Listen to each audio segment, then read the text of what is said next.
Okay, week 14 has just finished up with a divisional doink, as Mike Tirico called it at the end of Sunday Night Football. The Chiefs have won 9 straight AFC Wests, and as I think all of America thought they would do when they got the ball back at the end, they drive downfield, they kick a field goal as time expires, and they beat the Chargers 19-17, and that's where we'll start first in pod. I'm Andrew Fillipponi. He's Patrick Peterson. Spencer Ray produces. Subscribe, rate, review. It's great that you listen. It's cool that you tell your friends. You'd have water cooler talk, lunchtime talk about us, bar room talk, but we also need you to subscribe and give us 5-star reviews. That's how we grow this thing. Pat, this game was every Chiefs game and every Chargers game that I've ever watched. This is how these two teams, how things go for them. The Chiefs find ways to win every close game they're in. The Chargers always find ways to lose or come up short in games that they're in. The stat that NBC had on these guys said it all. The Chiefs have won now 15 straight games that have been decided by 3 points or less. And the Chargers have lost 11 straight games when it's decided by 3 points or less. And 10 of those are Brandon Staley, by the way. Oh, no doubt. I mean, most of those, that's right. But, I mean, this bringing Jim Harbaugh in here is supposed to reform the Chargers and put all of that chargering and screwing up and all that behind them.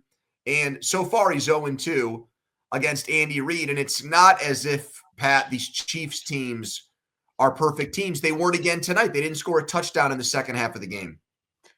I'm going to tell you this right now. The best thing that happened to the NFC West is the hiring of Jim Harbaugh and Sean Payton. There's going to be a new sheriff in town very soon. Just how competitive these teams are playing the Kansas City Chiefs. Yeah, I know the receiver room is down right now. Wow, what a take right out of the box here. Yeah, you think there's almost a changing of the guard happening. Exactly, right out of the box. Because with me watching this game and watching the Kansas City Chiefs play against the Denver Broncos and the Los Angeles Chargers, they are very, very competitive. And it came down to Patrick Mahomes doing what he normally does, is taking the ball down the field, making a key third down conversion there late in the game to pretty much keep that drive going and to pretty much, keep the offense on the field to pretty much ice the game. But for the most part, what I've seen from the Denver Broncos and the LA Chargers, they are here and they are for real.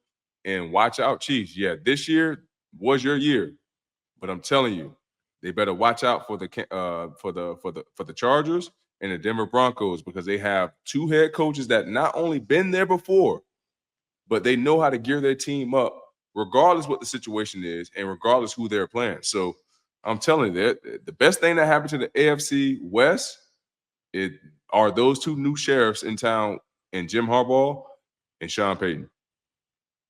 I can't agree with you because I just feel like the Chiefs always win these games, even when a team is knocking on the door.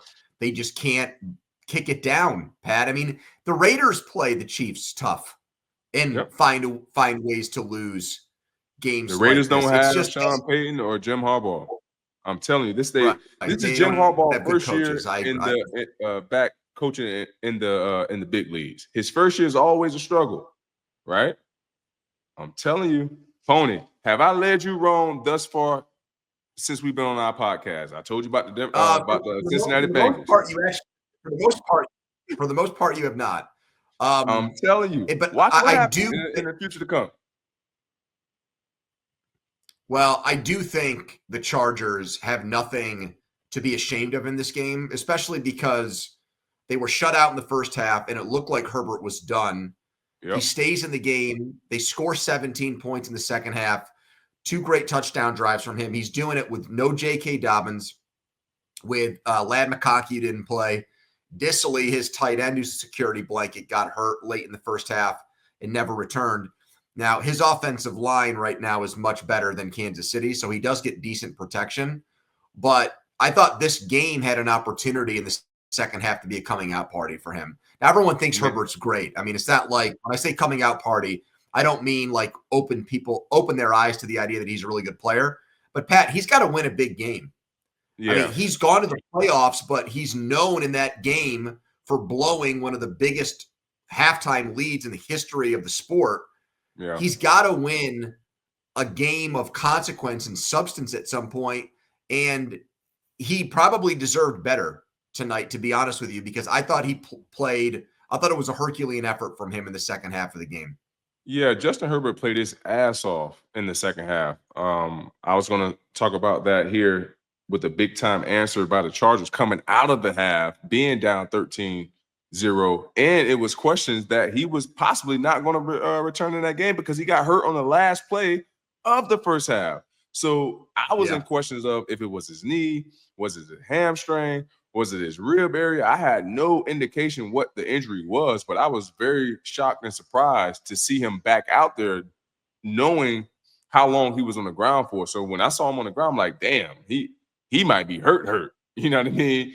How due to the extensive time that he was on the field for. So to see him come back and put forward that heroic effort to put his team in position to win that ball game, man, I got nothing but respect for Justin Herbert. Just off his toughness, because like I said, I thought he was not going to return to that game for sure.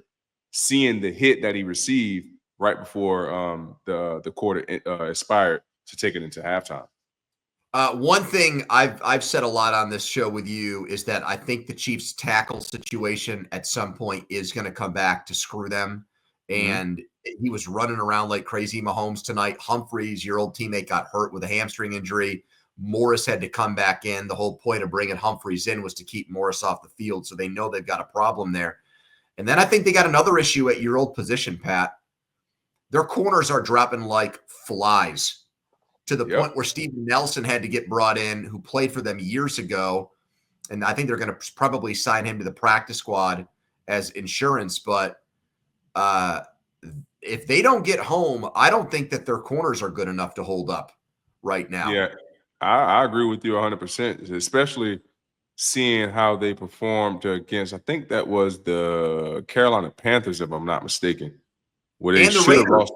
Both of those guys, O'Connell and Bryce Young, had big passing games against them. Yeah, so I was very not surprised, but it's surprising to see the way that the secondary is performing when we had such high praise on them coming into the season. Not only the secondary, but the defense in general coming into the season. But like you said, if they don't get home, it's pretty much open sesame for the guys in the back end, because it seemed like guys are continuing to get behind the cornerbacks to make significant plays to keep drives going, and also make converting those key third down conversions. And that's also something that the Chargers did very well in the second half on keeping this game much more competitive than what it was in the first half. We'll end on this game by segueing into the next game. It was Herbert versus Mahomes. The final score is 19-17. This is supposed to be two of the great quarterbacks in the league in the NFL, and fans want to see them go touchdown for touchdown, not go field goal for field goal. And that's what's become of the Chiefs. They're a defensive team that happens to have Patrick Mahomes to bail them out. And the Chargers right now don't have the firepower offensively to play in shootouts, and that's why they played the Jim Harbaugh, be super physical, play great defense, try to win these rock fight games, which, you think Herbert and Mahomes first to 40 wins. That's not who these teams are right now. The game we watched this afternoon did have that. It was incredible between the Rams and the Bills. Josh Allen, Pat, did something today that had never been done before. He threw for 3 touchdowns and he ran for 3. That had never happened. And yet the Rams beat the Bills 44-42. You're smiling because you've said all along the Rams are going to win the NFC West. So was that your biggest takeaway from this game? No, my biggest takeaway from this game was seeing the Rams fully equipped. Like I told you, when the Rams have all of their guys in the lineup, This is a super efficient offense. The running game is working. The play action, Sean McVay and his play calling with Matthew Stafford. Oh my goodness. You saw it today. It was nothing that the Buffalo Bills could do to stop the Los Angeles Rams today. The Los Angeles Rams today. Just on the simple fact, when the Bills, they got out to a great start, but when they needed to answer, they answered. When the Bills scored, guess what the Rams did? Came back and did. They came back and scored as well. Even when all the pressure was on them, and it goes going back to my point again. When they have those guys in the lineup, Puka Nacua had a hell of a game, like a hell of a game all around, rushing the ball, he's the first catching the receiver ball, ever to have 160 yards, a receiving touchdown, and a rushing touchdown in a game ever. Blocking, just just to see him. How about Kupp's block on that play to basically win the game for him on that wide receiver screen? Man, that wide receiver screen was a call. That was probably the greatest call of that game because with Sean McVay knowing that moment that the Bills was going to try to keep them out of try to kick them out of field goal range, right? And what Sean McVay called was a wide receiver screen to the bunch receiver side, to where if everybody is accounted for, all Puka Nacua can do is beat one guy, which we all know a defensive back is not bringing him down for the most part. At least one defensive back is not bringing him down at the point of attack. And he called the perfect play, sprung him free, and they ended up icing the game because he had to. And I'm gonna go back to the 4th down and 5 call, which I thought, and I'm always talking about the analytics, right? And that play specifically. I said, man, Sean McVay, he got to go for it here. You know why? Because the how hot the Buffalo Bills offense had become in the second half. Every time they touched the ball, they went down and scored. Just like you said, Josh Allen had 3 rushing touchdowns, 3 passing touchdowns. It wasn't nothing that he could basically do to be in harm's way. And for them to call that play 4th down and 5 instead of taking the field goal was gutsy. And Sean McVay dropped, put the trust in his quarterback and his offense to be out there, to stay on the field and pretty much basically seal the game. And that's what took us to that Puka Nacua screen that ended up being a touchdown. I feel like it's the first time this year where I've really felt like great offense beats great defense, because there have been matchups with teams where I've thought, like the NFL, the way it's supposed to be now is it's the game's officiated, the rules are in place to tailor make it for offense to beat defense. But for most of the year, I feel like, it hasn't manifested and looked that way. Right. The Bills, we talked about it on the podcast on Thursday. They're weak up front where teams can run on them. I didn't think, even with Kupp and Nacua and Stafford, that they were going to basically score 44 points, and it was going to be largely, if not entirely, through the air. I mean, Williams had a nice game. He didn't have a monster game. He didn't have a Saquon Barkley game or anything like that, or a Derrick Henry game. He was good. Stafford basically played a perfect game. It's the most points they've ever scored with him at quarterback. It's the most points the Bills have ever given up in a game Josh Allen has started. And they needed every bit of it. Yeah. I mean, anything less than that, and the Bills would have gone in there. Pat, they've now scored, Buffalo has scored at least 30 points in 7 straight games. So their offense is a machine. Their offense is going to score almost at will. And it took Sean McVay emptying his bag of plays to the point of perfection where misexecution or one mistake would have lost them this game and completely taken them out of the playoff picture. So I tip my cap to him because he is an offensive genius. That's the moniker, and Stafford's a Hall of Fame quarterback, and it all came together today. I'd be lying if I told you, though, I didn't have some concerns coming out of this game about the Buffalo defense. I just wonder, Pat, if they can get pressure consistently enough.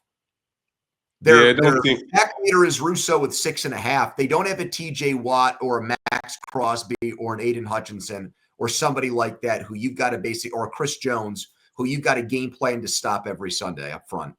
Yeah, and I think that's what is showing the biggest weakness in the secondary, because if you can't get to the quarterback and allow him to get off his spot or make the pocket cloudy, it's going to show in the in the secondary, especially if you don't have good man-to-man coverage guys. If you don't have guys who have good eyes or this, that, and other, it's going to show in the latter part of the season. And that it has been, because the Buffalo Bills early on in the year, we saw Russo getting home. Von Miller, I know he's been in and out of the lineup, but him making a huge impact on the season. Ed Oliver, another guy who's making a huge impact in the season early on in the year. But now that the season is getting a little bit longer, guys are not as healthy as they was in the beginning of the season. Now we need to see more from them. As far as, I know you may not be feeling as best as you was at the beginning of the season, but at the same time, we still need that productivity, because we're going to need you to disrupt the quarterback in order for our defense to be successful. So you're right. They have yet to be able to put pressure consistently on the quarterback. And I think that is what has been a big hindering on the secondary, because now the quarterback is playing with a clean pocket for the majority of the game. Browns and the Steelers. Did the Steelers enhance their chances as a Super Bowl dark horse today? Yes, because they look right now to me like the most complete team in the AFC. Their offense isn't as good as Buffalo's, and their defense might not be, well, I would say their defense is as good as Kansas City's. Yeah. I would not say the Steelers' defense is good as Kansas City. So if their offense isn't as good as Buffalo's, but it's better than the Chiefs, and their defense is better than Buffalo's right now, then to me, they don't have a glaring weakness on their team. We just went over Buffalo doesn't have an elite pass rusher. Their corners are pretty average. They're not that great against the run. Kansas City, they kick too many field goals. They're not the high potent offense that they used to be. The Steelers pretty much today against Cleveland played 30 good minutes of football. They started the game like crap. They didn't have a good fourth quarter. They dominated the second and third quarters of the game in all three phases. They forced turnovers. Russell Wilson made huge plays. Their punter averaged over 50 yards a punt. Boswell makes every kick. So their special teams coach is good. Their coordinators are a big upgrade. Smith over Canada. Tomlin's having a good year.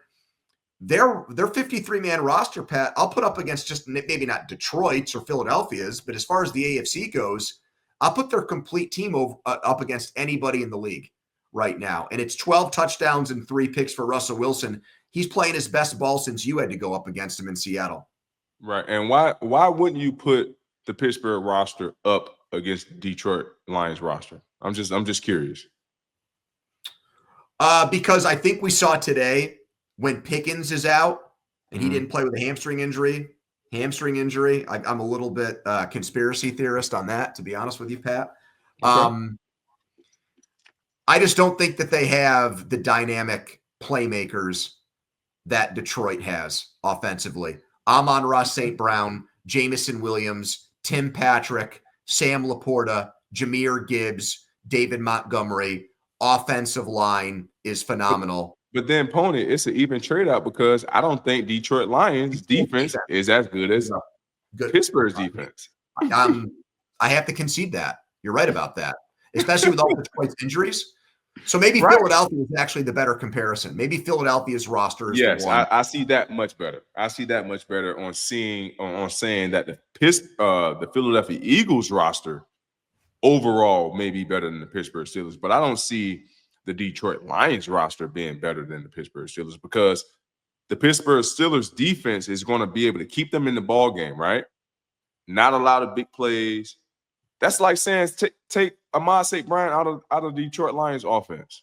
Do you think their receivers going to have as much of an impact when George Pickens is missing? Because Williams, we know he's a big play guy, but he's not a route runner. He's not going to get you those possession first downs like Amon St. Brown. You see what I'm saying? So I think they're what and what, in my opinion. It's just all about what flavor that you're looking for. So you agree then they're more than a dark horse. They're a legit team here. Yes, I said that last week. they are a legit team for the Super Bowl because they're going to pack a good defense. The way Russell Wilson is playing right now is lights out. He understands how to win football games. He understands not to put his team in harm's way, and we continuing to see that week in and week out, despite the bad weather game. I'm not going to say the weather was an issue, but the Cleveland Brown games on a Thursday night, despite that game, everything that Russell has been providing for this offense says Super Bowl running. Like, the defense is playing lights out. We just got, I keep saying we, the Pittsburgh Steelers just got Alex Highsmith back in the lineup, which he had a couple key plays in that in this ball game today. And it's just going to continue to roll downhill from here because now they're rolling into the latter part of the year. Mike Tomlin, say it again. No, I was just going to say, I think it's good that they won the game convincingly without Pickens because here, for people that aren't, listening who aren't in Pittsburgh and aren't as familiar with the timeline here. So we know what happened in the Cincinnati game. Mike came out after the game and said he's got to mature. He's got to grow up. He practiced all week. Then Friday comes around. The media asks for Pickens. So he's obligated to talk to fulfill his obligation. NFL players have to talk once a week if they're requested. He comes out and he basically says, I stand by the fact that the Browns aren't a good team. He calls out Newsom again. He starts blaming the referees for his penalties and taking no accountability whatsoever. And then an hour after that, he's questionable with a hamstring injury.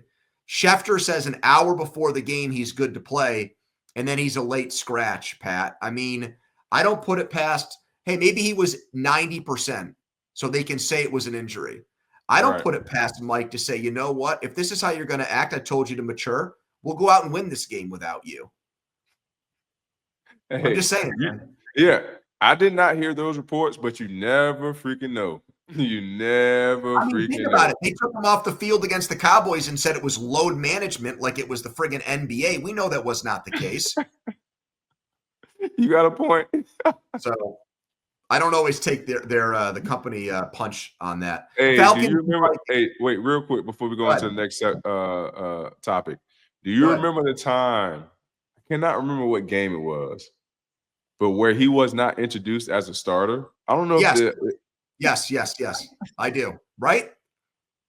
I was on that team. Coaches got to play games with guys to try to get them locked in and get the most out of them, and I think that's what happened here today. Falcons and Vikings. Darnold passed for 5 TDs, bro. He was incredible again today. We know that Falcons defense can't get any pressure, so he was just able to pick them apart. He beats Cousins on the day he returned to Minnesota. There was a report pregame that the Vikings are unlikely to re-sign Darnold and that they want to go with J.J. McCarthy next year. Pat, do they need to rethink that if it's true?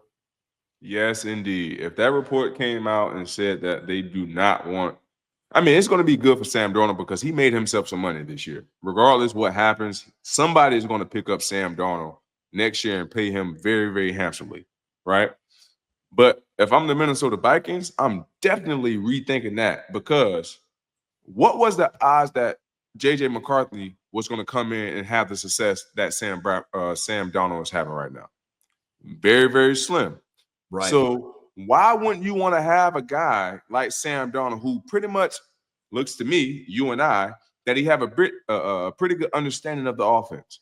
So why won't we treat this like a Green Bay situation, which we've seen what Green Bay has been able to do after they let go of one great quarterback and end up passing the torch to another great quarterback, letting that great quarterback go and passing the torch to another young quarterback.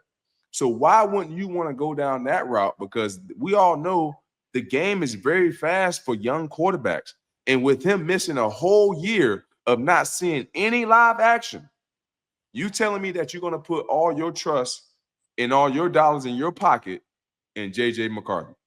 That should not be the case. I feel like they should sign Sam Darnold to at least a good 2-year deal. Or, it got to be a 2-year deal, very lucrative, to where you still give JJ the opportunity to learn behind Sam Darnold. Not saying that he's the best quarterback to learn behind, but what he's doing this year is remarkable from what he came from in Carolina, talking about I'm seeing ghosts. Now he's not seeing ghosts. He's seeing the Holy Land. Today he threw 5 touchdowns, and he's been playing lights out all year. And that's always been the big question mark on how Sam Darnold is going to perform for this team late in the year. We have not seen that thus far in the playoffs. But what I've seen so far, it's almost hard to say you just want to let that guy walk out of the building. So Spencer knows this from having produced the podcast with me for years.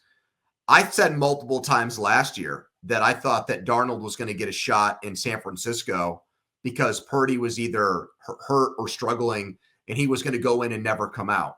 Like, I have always had an intrigue over the physical tools that he has as a quarterback because he can make every throw. He's not the most mobile guy, but he knows how to move around in the pocket enough to buy more time to get it downfield. There's not a throw the guy can't make.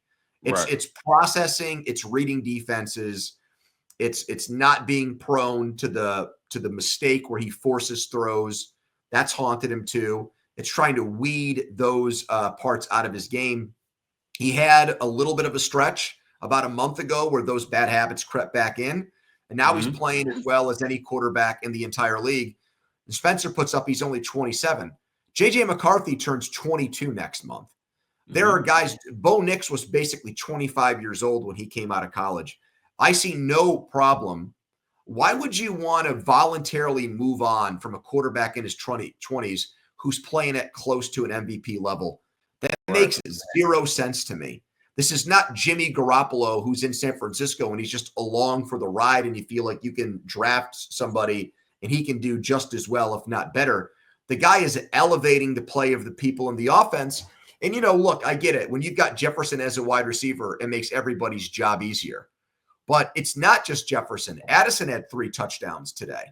Yeah, he's a good player, but he's making guys like that better. So I'd even take it to 3 or 4 years if I needed to, and then figure out what happens. If Darnold still continues to play like this, well, then you trade J.J. McCarthy. Pat, I wouldn't be in a rush to move on from him, though, just because of the places he's failed before Minnesota, because he looks like the guy that was a top 3 pick with the Vikings right now. Yeah, I agree with you 100%. Sam Darnold is definitely answering the bell right now. We got the Seattle Seahawks and the Arizona Cardinals. Same old Cardinals, swept by the Seattle Seahawks. Is it time to ask the hard questions about Kyler Murray? So this is now 7 in a row that the Cardinals have lost to the Seahawks. And you pretty much said if they lost this game, you can write them off for the rest of the season, that they were going to go into a tailspin if they started to lose games like this. I've been there before, man. I was there 10 years. First quarter, 2 interceptions from Murray. At least one of them was bad. We can maybe argue the second one. Kobe Bryant made a nice catch on a play. But it's just, here's my take on it. I think Gannon is a good coach. I don't think he's the right coach for Kyler Murray. And Kyler Murray, unfortunately, has gotten other coaches fired there. But in my opinion, I don't see this combination working. So if I ran the Arizona Cardinals, I would make a decision. It's either we get rid of Kyler Murray and see if another quarterback works with this coach. We try to get a more offensive, a guy with an offensive background to come in and work with Kyler Murray to see if that works, or I dump both of them. But status quo, I don't think, if they finish, I don't know, Pat, 8-9, let's say, and they missed the playoffs and they had a decent year, I would not want to look at this and say, well, they made progress from last year. Let's run it back in 2025. Because I think you're just going to keep banging your head against the wall. I think something's got to change there significantly if they're going to be more than just a mediocre football team. And in my opinion, it can't be the head coach, because I feel like he actually came there not being there, but looking from afar, he's changed the outlook of that football team. If there's going to be a change, and I'm not a guy to be calling for jobs or having guys move different places. But if I was running the football team, I would rather keep the head coach in place because I like what the defense is doing. I like what the offensive scheme is doing. You got to think about it. They're very limited on what they can do on offense because of the skill set that Kyler Murray presents, right? They can't run no So let me post ask you a out. question then. Let's say the Minnesota thing is true and they don't bring him back. How would you feel about the Cardinals with Darnold as their quarterback? Would you feel much better about what they are right now?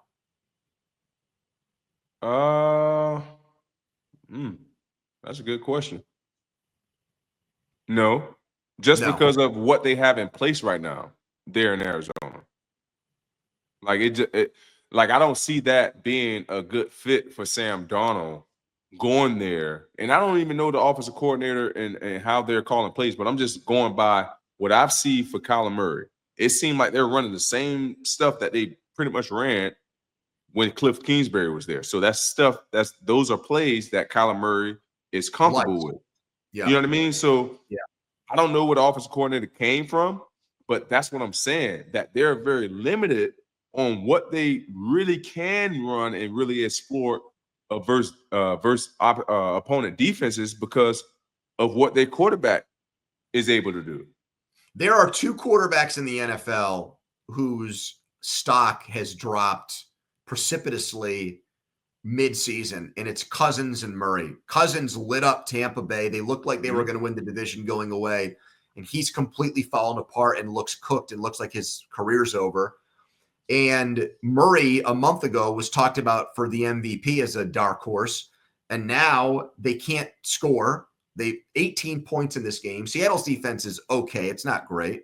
It's a home game. Pat, they gave him all that money.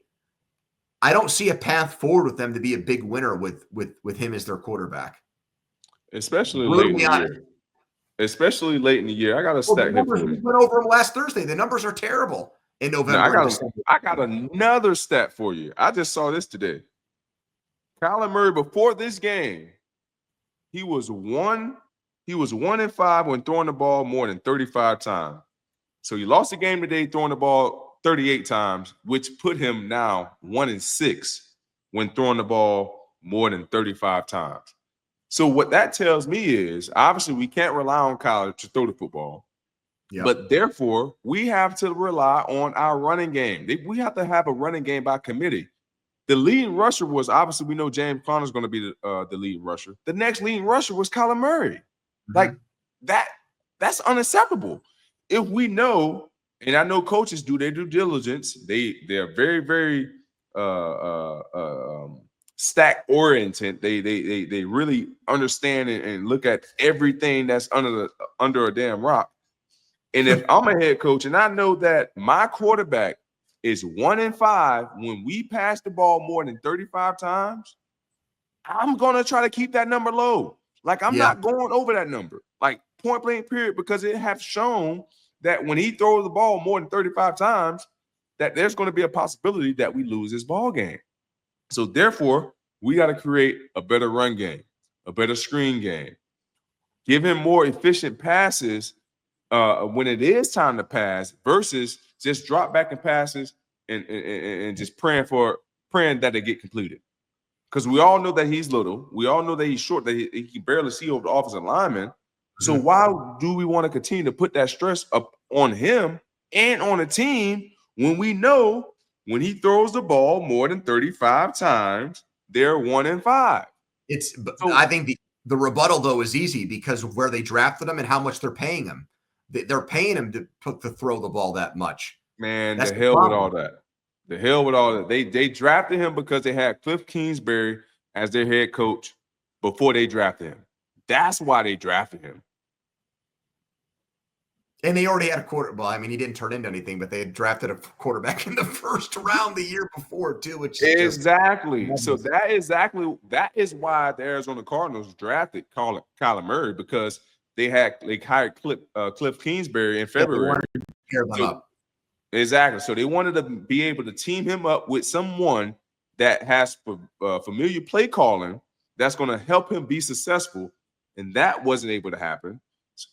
Cliff Kingsbury ended up going to the USC. Now he's with the offensive coordinator at the Commanders. And now Kyler Murray is going to be probably looking for another. I won't necessarily say another offensive coordinator, but it's going to be some questions that need to be answered going into next season. Let's see how this season ends. I mean, if they ended on a long losing streak, something's not going to. They're not going to just keep it the way it is. They can't. Yeah, they can't because the history have shown once November football and December football turns around and hits, we can't find Kyler Murray. Panthers, Arizona Cardinals. Panthers, Eagles. Philly becomes the latest good team to squeak by Carolina. Any cause for concern, Pat? No, man, because I really like how Bryce Young and the Carolina Panthers are playing right now, man. They're playing gritty. I know we talked about teams when they know they don't have an opportunity to go to the playoff. They're thinking about vacations. That is not the point here with the Carolina Panthers. These guys are coming to battle and give it their best shot each and every time they have an opportunity to step out on that football field. Honestly, I love what I'm seeing from Bryce Young right now. Just seeing how his composure, his confidence level has definitely grown since he has been inserted back into the starting lineup. And Legette's got to hold on to the ball. My God, if he does. Hey, Legette got to hold on to that ball, man, because that was, I won't say it was a perfect pass, but he threw the ball where only his receiver can catch the ball. And Legette got to come down with that, man, because not only that is the upset of the year, that is like a catch of your lifetime, and God knows where, that can take you after making that catch, moving forward throughout the season. So, man, I really like what the Carolina Panthers got going on right now, man. So I don't think there's a need of concern for the Philadelphia Eagles. I will say I need more from Jalen Hurts passing the ball. Like, we know what Saquon Barkley did today, rushing the ball, but I need more from Jalen Hurts passing the ball, being more efficient, hitting his receivers when he need to. But for the most part, I don't think. Let me look at the stats real quick because I just had him up. Jalen Hurts, he had 100 passing yards. Yeah, exactly. That's not going to be, a performance that help you win ball games against a significant opponent. So I need more out of Jalen Hurts. That's my only concern. But other than that, the Carolina Panthers are playing some really, really good football right now, and I'm happy to see not only the team but Bryce Young starting to play well for their head coach. I've got two. I think you hit on the last one, and it's a concern because of the way the best pass catcher and the Eagles offense responds to games like this. Mm-hmm. So A.J. Brown, after the game, gets asked about the game, and he said, what do you guys need to do better? He says, passing. Okay, so he gives short answers saying passing needs to get better. He's had this thing with Jalen Hurts where when they win and he puts up great stats, everything's kumbaya. If they win and his stats aren't good and he only had 43 receiving yards, it isn't hunky-dory. Man, that's prestigious, man. But he's one of those guys who is an immense talent and a great player. But you really need to keep him happy. And if you don't, I do think it affects the entire team dynamic like it did late last year, where that ended up being a wedge that I thought hurt that team. And that's why they partly, not the whole reason, but partly why they went into such a landslide at the end of last year. The other thing is, Pat, this makes no sense to me. Did you know that they're the worst first quarter offense in the entire league? They scored 0 points again in the first quarter today. They do not have an opening drive touchdown the entire year. Wow. We're 14 weeks. They don't have – you work all week on your scripted plays, how you're going to start a game. This is an Eagles offense that might have the MVP in it. They don't have an opening drive touchdown? Are you kidding me? I mean, that's brutal, dude. they were shut out in the first 15 minutes again, not even a field goal. By the way, that's another concern. I'm actually going to have 3. Elliott can't make long kicks. Man, listen, no field goal kicker can make kicks right now. Well, I live in a place where Boswell makes everything, Pat. Yeah, well, except for my boy Bozzy. My boy Bozzy definitely going to knock him down every chance he get. But it seemed like other than Bozzy, Chris Boswell, no kicker make kicks around the league. Which at the beginning of the year, everyone was making 60-yarders, and now people are missing chip shoes. It is nuts. Maybe they did something with the balls. Who knows? The K balls. But I'm putting a little note here on these issues for the Eagles coming out of the game. They've won 9 in a row, but at some point when you're putting yourself behind the 8 ball offensively in every game, when you play a better team, it is going to hurt you and come back to bite you. Yeah, like I said, we just need more from Jalen Hurts, man. And that's just the comment from AJ Brown. That's just receivers being receivers, man. And obviously, they always think that they are open, and rightfully so, because the rules are favored to their way anyway. Because receivers can push off on DBs, got all the way down the field, but we can't touch them past 5 yards. So that's another discussion. But at the end of the day, man, like I said, that's just AJ Brown being a receiver, man. They just want the ball at any cost, no matter who's covering them, no matter how many guys are covering them. They just want the football. So I feel his pain. He definitely needs to be more involved in the game. And I feel like that makes the Eagles offense that much better. One thing I think they need to implement in into their offense is what Tony Romo and Dez Bryant had when Tony Romo was in the lineup, that back shoulder fade. I don't see that at all from That's a good point. From the Philadelphia Eagles, AJ Brown and Jalen Hurts. That will be like that's unguardable for them too. And I don't know why that they don't have that in their playbook, or why they don't throw that more often. Because AJ Brown, I don't know his exact measurements, but he's going to be bigger than majority of the receivers, cornerbacks that he's going up against. In the back shoulder, fade as a defender, we know that's one of the hardest passes to defend. So why aren't we exploring that more? Is my question to Nick and Jalen Hurts. All right, we're moving on. We got the Miami Dolphins and the New York Jets. The New York Jets are officially eliminated from the playoffs. How do they get back there next year? 14 years in a row is the longest drought in the NFL. And here's a crazy stat on the Jets. This was the first game in 7 games where they were an underdog. They're a 3-win team. They were favored in their last 7 games. It's crazy. That's just the benefit of the doubt Aaron Rodgers was getting from odds makers. And honestly, like, their roster is probably better. It is better than the way they played. It's not a great team, but they're not this bad. Pat, I'm going to throw this out there. I honestly think this is something that I would consider here if I were the Jets. Now, I am opposed to Aaron Rodgers. If I'm in charge, I don't want Aaron Rodgers on my football team next year. I don't want to put up with this BS. I want to move on. That's my take. However, maybe not the only, but one scenario where I would, if I were a Jets fan, I wouldn't like it, but I wouldn't hate it, is if something like this happened. What if Rodgers is back next year? Mike McCarthy gets fired in Dallas. You bring McCarthy to New York to be the head coach, and you still draft a quarterback.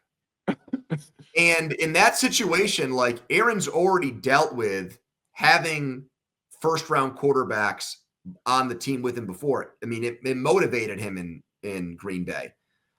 I think at this point, did it really motivate him in Green Bay? I think selfishly it did. I mean, he won 2 you don't think so? He won 2 MVPs after that pick. No, it did not motivate him at all, in my opinion. But go ahead with your spiel. Well, hold on. What do you think it did then? It just pissed him off? Exactly.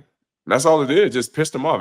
That did not motivate Aaron Rodgers one bit because he wanted to be the guy that did not want to be in the same position that Brett Favre was in. Yep. Aaron Rodgers have shown who he is and what he is all about. Like, he don't want a team to draft a first-round quarterback and have him coming in and knowing that he is the answer next. Like, no, that was BS in Aaron Rodgers' eyes. He did not see that. And you don't think he went on like an FU tour as a result of that? That's what it was. A FU tour. Like, yeah. I know you guys want to get this young pup to come replace me, but I'm gonna show you guys what he's going to replace because he's possibly not going to be able to get. Okay, but either way, I think it enhanced his play, right? I mean, I think it helped him play better.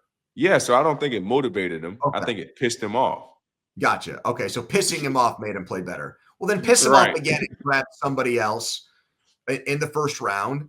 And at least with McCarthy, he's worked with Mike. And I agree with what you said on the podcast the other day. I think Mike's a good coach. I don't think he's great, but if there's 32 coaches in the league every year and Mike McCarthy is one of them, I think there's probably maybe 20 guys that are worse than him. So if that guy became available, and we know that he's put up with Aaron before, then could you do that for a year while you draft a quarterback? You don't have to throw that quarterback in New York City and make him play from day one, which, is a stressful and difficult thing to do. Ask Zach Wilson about that. Yep. And now the unfortunate thing is, like, do you want that guy around Aaron Rodgers? But then again, Jordan Love was around Aaron Rodgers and he turned out pretty good. So it's not like a complete toxicity where it like ruins the backup quarterback or the young developing quarterback, because Aaron's not going to want to like tutor him and help the guy get better. The guy's going to have to do that on his own through osmosis. So I don't know. It's just a thought. What was Aaron Rodgers? The thing I'm gonna go back to his show.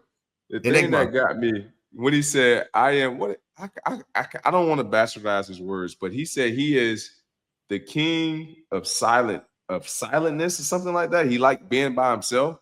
So I can't see him mentoring anybody if he loved being by himself." What do you think of my McCarthy idea there? Bad?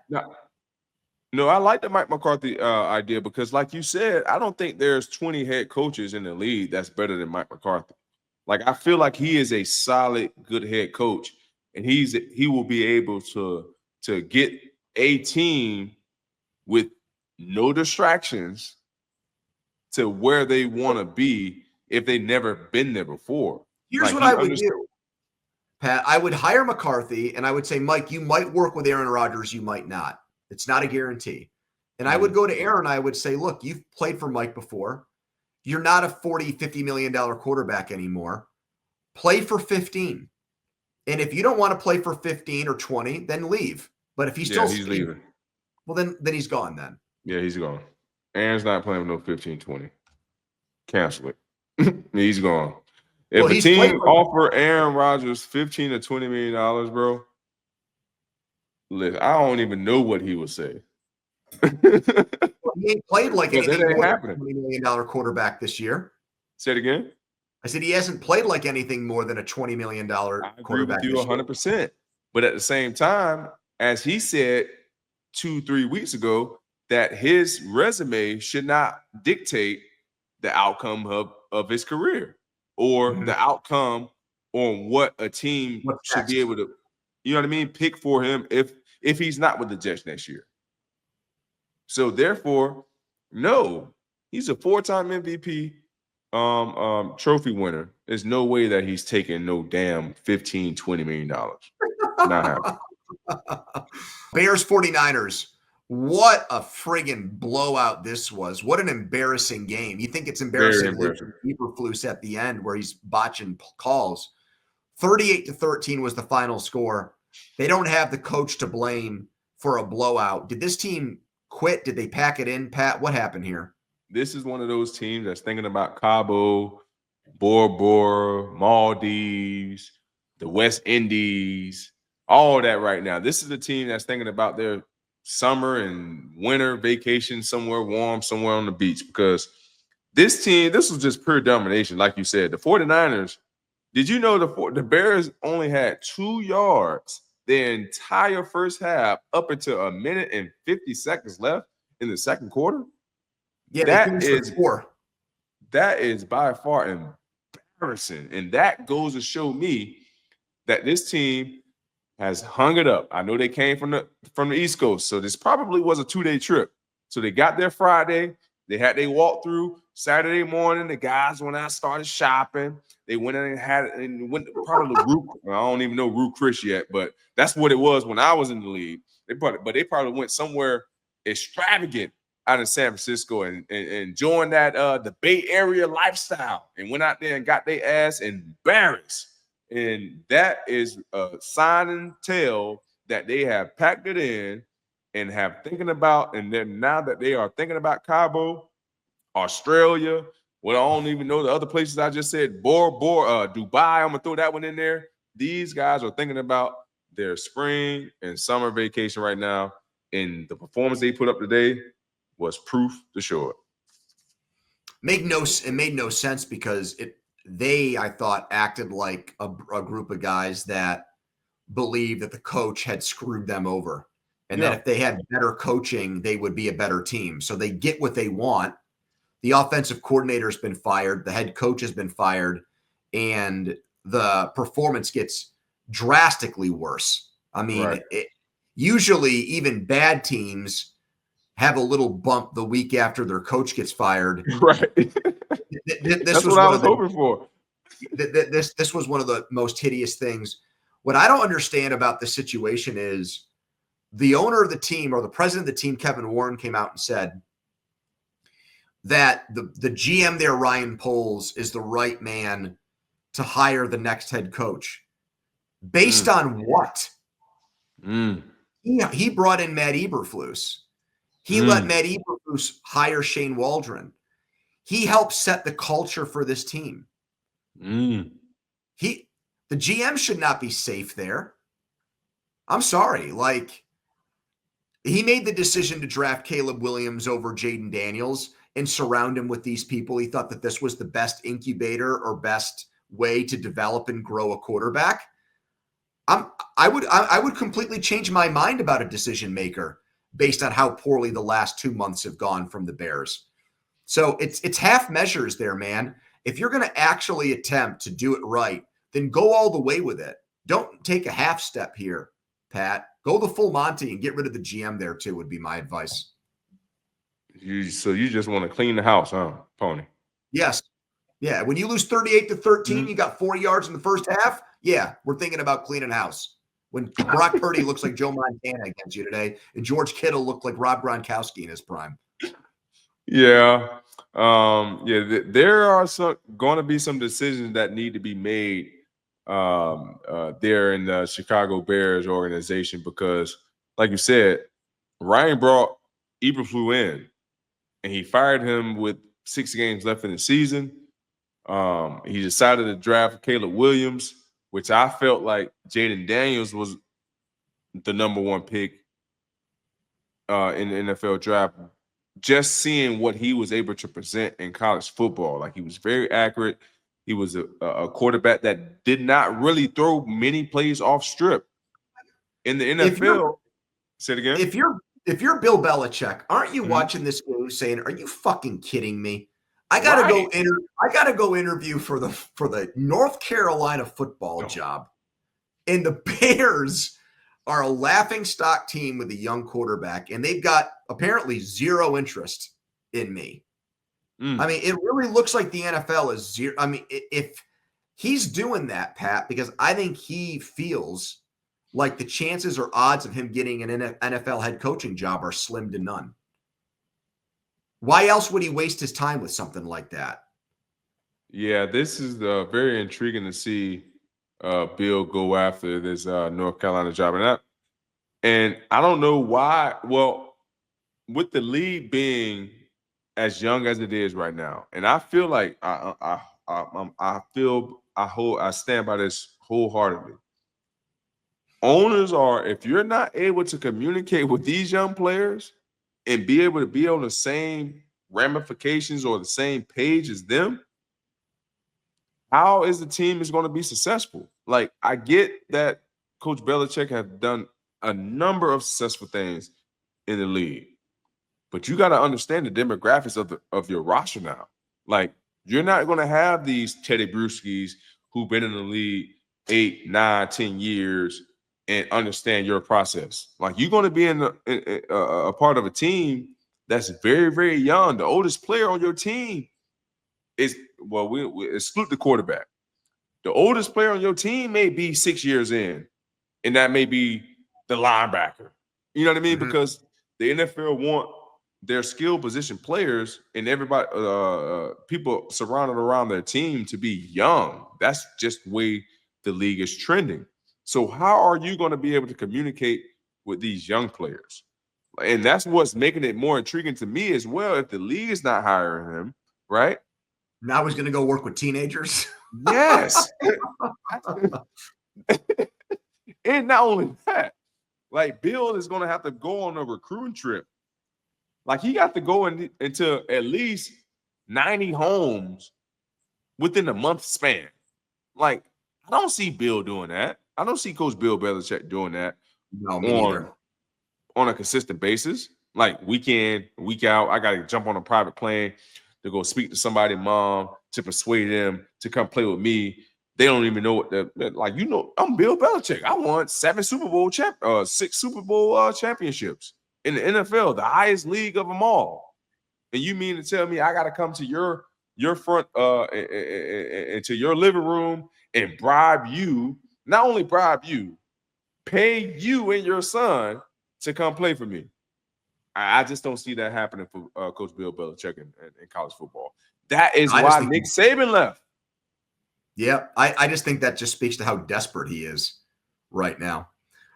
Raiders and Bucks. Tampa takes over first place with the Falcons' nosedive. Can Atlanta replicate last year's run where they get hot, make the playoffs, and then win at least one playoff game, Pat? No. This, like you said last week, there's only going to be, well, actually, you didn't say this. Brian told me, well, me and Brian, you know, I have so many damn shows I be on right now. But anywho, Brian told me, because I want to see maybe he stole it from me, because if it's a good point, I'll say he just didn't give me credit. Yeah, he probably did. But anywho, there's only going to be one team that make it out of the NFC South. Correct. What team do you have the most trust in right now, the Tampa Bay Bucks or the Atlanta Falcons? Tampa. Exactly. So that's who's going to be the NFC South champions. Yep. And there's no way that Atlanta are getting into the playoffs just because the way Kirk Cousins is playing right now. Like, I have no trust in Kirk Cousins right now. Being what he threw 7, 8 interceptions in the last 3 weeks, no touchdowns. Like, there's no way. I know, like Mr. Moon said in the Sane 1 and Sane 2, there's only one way up, and that's there's only one way from here, and that's up, being at the rock bottom. But they ain't going up from here. They're going to stay at the rock bottom, and I don't see Kirk Cousins getting better with the season going on. And Tampa, with the record, with the schedule that they have, their schedule is more favorable for them to go 3-1 the remainder of the season versus Atlanta schedule. So which is what happened last year, but then they actually won a playoff game. They actually not only made it, but then they blew out Philadelphia. Can you see Tampa Bay winning a playoff game again this year? Yeah, I can see Tampa Bay winning a playoff game for sure. Just because the way, just the way Baker Mayfield is playing. I love Coach Todd Bowles. You know, I had an opportunity to play with him in Arizona from 2013 through 14. I only had Todd Bowles 2 seasons. But yeah, having an opportunity to play with him, I understand and know his model as far as the defensive side of the ball. And the way Baker is playing, I feel like he's going to always give them a shot to win a ball game for sure. I think the whole division is rotten. Yeah, it's always been rotten ever since Drew Brees left.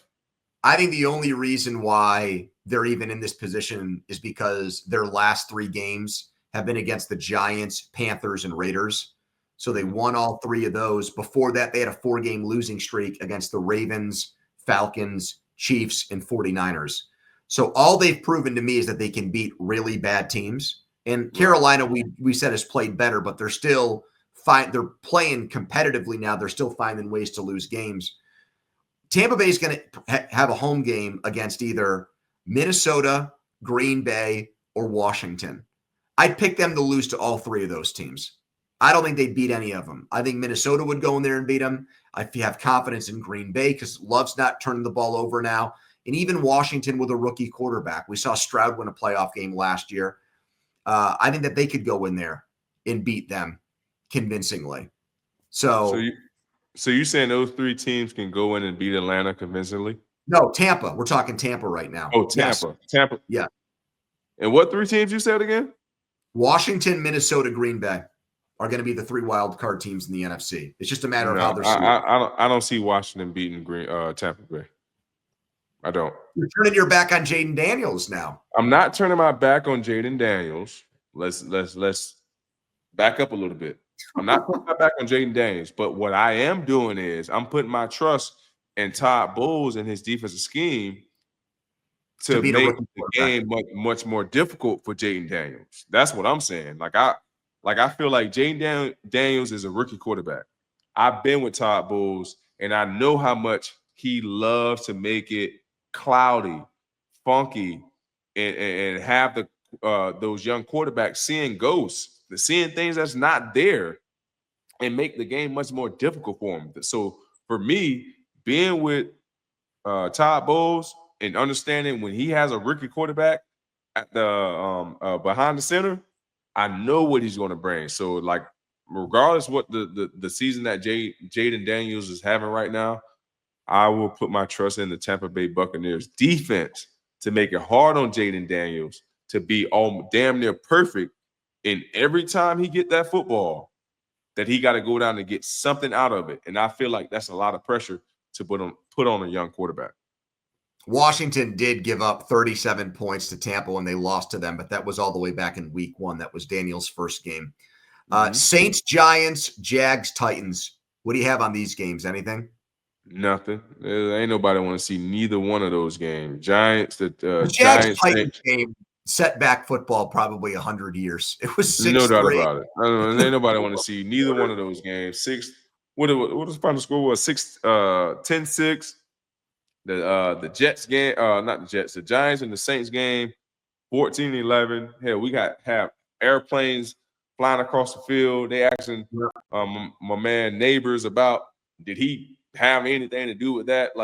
We ain't got nothing to talk about either one of those games. I will say, I told you that I thought the Giants and Dable was on pink slip alert because of the backstory with New Orleans special teams coach being from there, kind of being a cartoon character and beating a household name franchise like the Giants would just be a big black eye for them.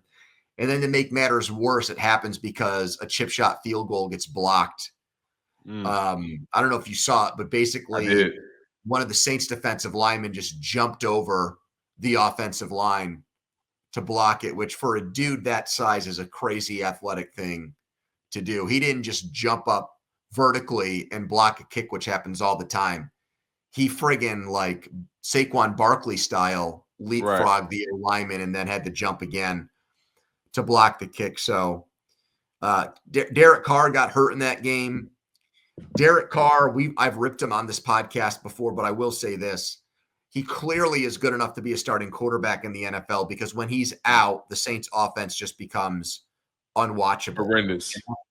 And that's when they went into that huge tailspin this year. So if he's healthy, if he's not out, then maybe they can make it interesting with the Bucs and Falcons in that division, but their schedule is an absolute bear the last 4 weeks of the season. So, all right, Pat, we've got Monday Night Football, the Bengals and Cowboys. Tomorrow we'll be back Thursday. We'll have Rams and 49ers, which now looks like an even better game given what both of those teams did on Sunday. Thanks to Spencer Ray. Before we get going, who do you like out of that game? Because that is going to be a game right there. The Rams versus the 49ers. I like the Niners, but I still like the Rams to win the division.